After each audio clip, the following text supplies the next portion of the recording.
All right, guys, we have here Newsboys, a game from Saashi and Saashi. I was able to get a copy in Essen. Unfortunately, my goal was also to get Come Sail Away, but it was already sold out. So I got this one, and I'm quite happy to have got a copy because I really like this. Is a roll and write game, and basically we are Newsboys in 1890s in Brooklyn. And so the goal is to conquer these different regions and, yeah, to get money and so on. Don't know a lot about it, as you can see, but that's the big idea.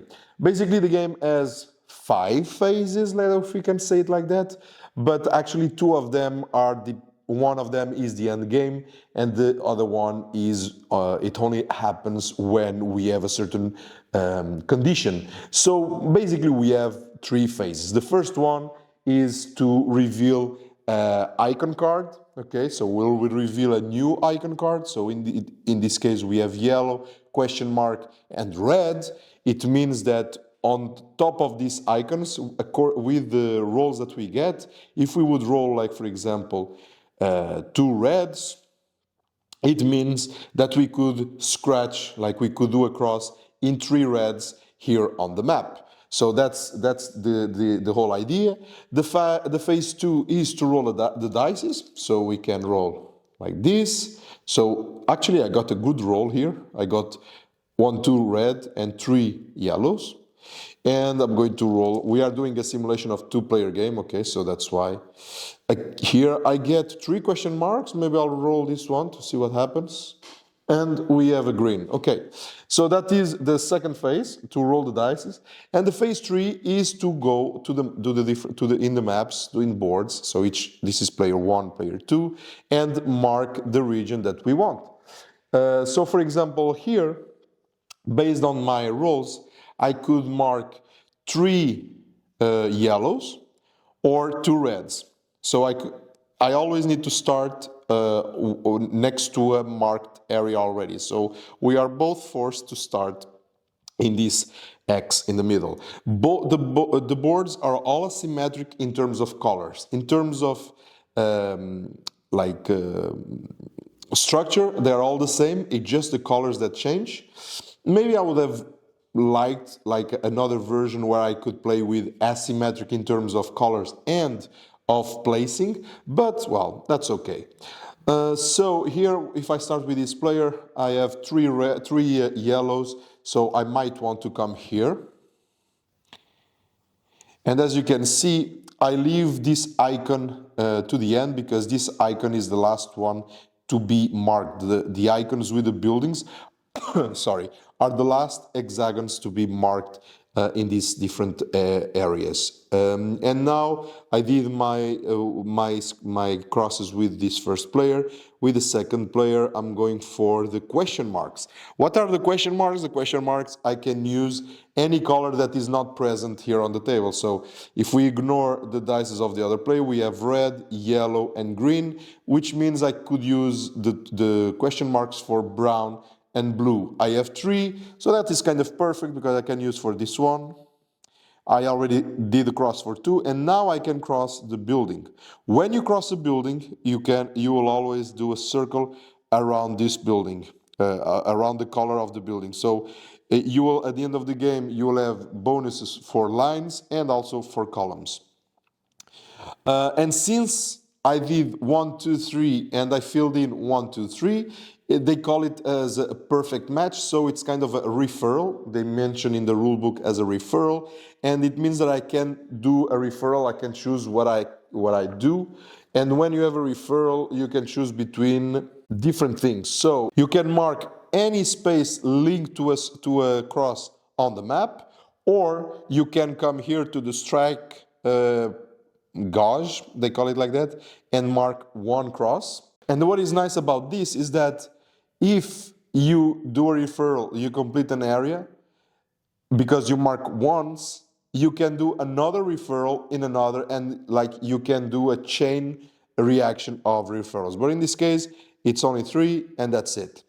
And so now I get to mark another place. Maybe I'll go for, so we are in region A, so maybe I'll invest on this region like that.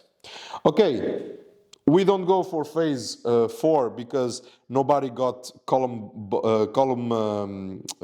any column complete. So we go for the phase 1 again. We turn another card and we look at the icons. So I'm going, phase 2, we roll the dice. Here I get blue, blue, brown, but I can use this as a green and red. So it means I have 2. Do I have 2 green and 2 red? Well, I have here, I could use that for green here. That's what I'm going to do. And this one rolls as well. And he gets this color. Yeah, not good. I'm going to roll everything again. Let's see what comes out. So we get 2 yellow. 2 yellow is good. Okay, this one. I'm going to use the question marks, and I'm going to use the question marks as green, because green is not present here. So I'm going to do 1 and 2. So I completed another building here. I get to circle a building there. Since it was a perfect match, I get to do another cross. And now I'm going to do a cross in the yellow here. But as you can see, the yellow has a dollar sign. So when I'm going to cross it, I get to circle around this dollar sign and around this yellow house. And since this was a referral, which is 1, and there was only 1 hexagon that I had to mark, I can do another referral. So I'll do it here, like that. Now we go to this one, and this one, what does it have? 2 yellows, right? Yes. Do I want to go to 2 yellows there? Yes, I will do it. So let's go like that. And another one. All right. Nobody completed any column with this mark. So it's when we complete the column with the star and this icon that we get to do a phase 4. Nobody did it. So we turn another card. And we roll the dice, phase 2. So do I want to change anything here? I have 2 question marks. Maybe I want more greens. And 2 browns. So I have 2 browns, 2 question marks, and 2 greens. I can use the question marks as anything. Here, I have 3 greens. So I might want to use that. I have 1 question mark. Let's see what comes out of this. Red. Okay. So what do I want here? I can use 2 browns. Could come here. I could use 2 greens, but doesn't interest me for now. Or I can use this as any color, but I think I'll go for the browns. Okay, like that. And here I can use this for 3 greens if I want. Do I have it? Yes, I do. So 1, 2, 3. So I get to mark this house. All right. And nobody gets any kind of bonus. And let's do another reveal. So nobody completed the columns. We go for the next one. And we see here that is brown, yellow, and yellow. All right. So phase 2, we'll roll the die. All right. 2 question marks. 3 yellow. So 3 yellow can be good. Yes, it will be good for me. I stop here. And this one will roll again. And I get what? Yeah, not great, but I can use the yellows.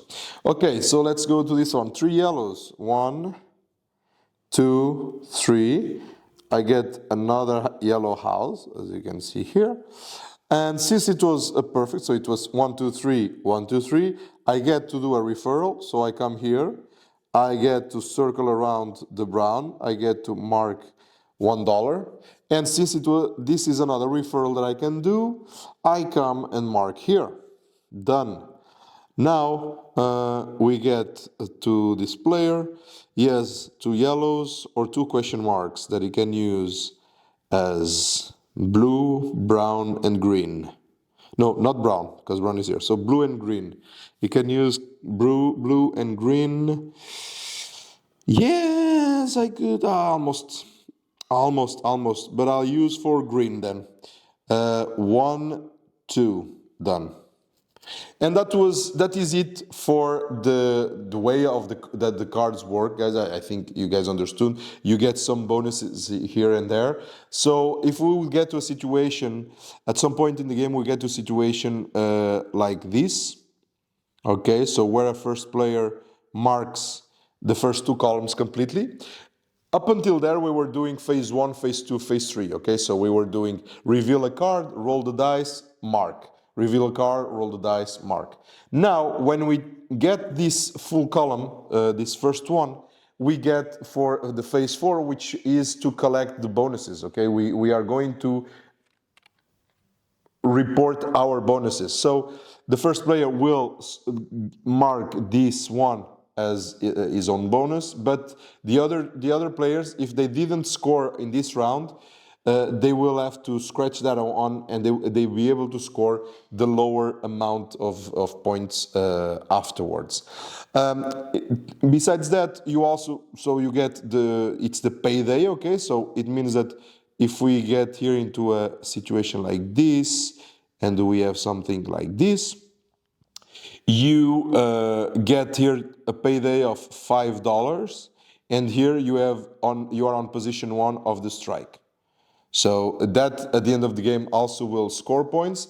And if you would have completed one area, you are also going to, for example, if I would be the first one to complete area A, I would circle this one here, 7, and other players will have to scratch it, and they will be able to score only 4 points. So this is something that is going to evolve. You are going to collect more dollars, more strikes, because, for example, imagine that I would have had a bad roll, and I don't want to use the rolls for this. I could say, you know what, instead of using the 2 question marks to fill in here, I'm going to use my question marks to fill in the strike and the strike gouge. And so at the end of the game, we are going to check this one, and this one, do the sum, and this will be the end scoring for the payday. So you have 1, 2, 3 scores, way of scoring for the total scoring of the game. Overall, I really enjoy the game. This is a fast game. Once you are used to it, you'll play it very fast. It's a perfect game to take on your holidays. Because, yeah, this is very compact. As you can see, the box is very small. Inside the box fits everything. So if I open it here quickly, if it wants to open, of course. There we go. We have the 4 boards. 1, 2, 3, and behind you have for the solo playthrough, because it's possible to play solo. Didn't try it yet. You have the Japanese rulebook. You have 4 pencils. So it is a lot of content for only this small box. And here you have the cards for the solo. So I really enjoy. I really like roll and write games. I mean, it has dice, so that explains a lot, right? And for this one, I find I really like the rewardings, the combos that you can get. If you get here to scratch one building here, you get $1. If you do referrals, you might be able to do like 3, 4 referrals at once and complete different areas in one go. So you can combo a lot, and that is very rewarding and interesting always for me in games. And like I said in the beginning of the game, I would have liked more if not only the colors change, because as you can see here, the colors are indeed different on every player board, but I don't know, I would maybe have liked a bit of mix here, like that, for example, the houses with the dollars would not be in the same place, and that it changed a little bit, because that creates even more asymmetric on the game. Who knows? Maybe there will be room for an expansion or something like that. But overall, I find this is very entertaining, quickly to play. It's a nice filler game. Plays quite fast. So yeah, this is not sponsored video. I got this game full price in Essen. The guys from Saashi and Saashi were always selling it on time. So that's why I was not able to get Come Sail Away, which is one that was on my wish list. But this is a non-sponsored video, so this is my honest review. And yeah, how to play this game. Not a detailed rules, but an overview of how to play so that you guys can decide if it's a game for you or not. That was it, guys. Thank you and see you in the next one.